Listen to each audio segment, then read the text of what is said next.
भोजपुरी की नई जानकारी के लिए हमारे साथ जुड़े। ये लाल रंग का सब्सक्राइब बटन क्लिक करें और बेल आइकन को दबाएं, जिससे नई वीडियो की जानकारी आप तक पहुंच जाए। जान लीजिए, सब्सक्राइब करना बिल्कुल फ्री है। रिलीज हुआ जहरीला का फर्स्ट लुक। जी हाँ दोस्तों, रिलीज हुआ आज जहरीला का जबरदस्त फर्स्ट लुक। दोस्तों आपको बता देना चाहते हैं, अभिनेता सुपरस्टार जबरदस्त ओपनिंग करने वाले हैं धड़कन के बाद जहरीला नामक फिल्म में।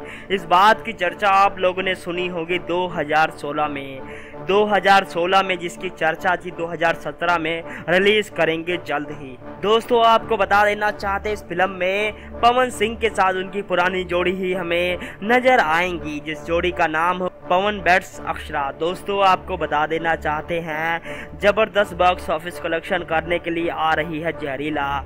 दोस्तों फिल्म जहरीला में जबरदस्त कैरेक्टर में नजर आएंगे अभिनेता पवन सिंह और उनका साथ निभाएंगे अक्षरा सिंह। दोस्तों बताया जा रहा काफी तगड़े बजट के साथ और बहुत ही बड़े बजट के साथ इस फिल्म को बनाया जा रहा है। रिपोर्ट्स की माने तो इस फिल्म को 2017 के शुरुआत में रिलीज करने की बात चलाई जा रही है, लेकिन इस बात की पक्की पुष्टि नहीं है कि इसको 2018 की शुरुआत में ही रिलीज किया जाएगा। हो सकता है 2017 के अंतिम में इस फिल्म को रिलीज कर दिया जाए। दोस्तों आपको बता दें सुपरस्टार अभिनेता पवन सिंह की फिल्म धड़कन इस वक्त जबरदस्त ओपनिंग कर रही है और एकदम झकास बॉक्स ऑफिस कलेक्शन में हाथ बटा रही है। बिहार के लोगों को इस फिल्म का रुतबा बरकरार दिखाई दे रहा है। धन्यवाद।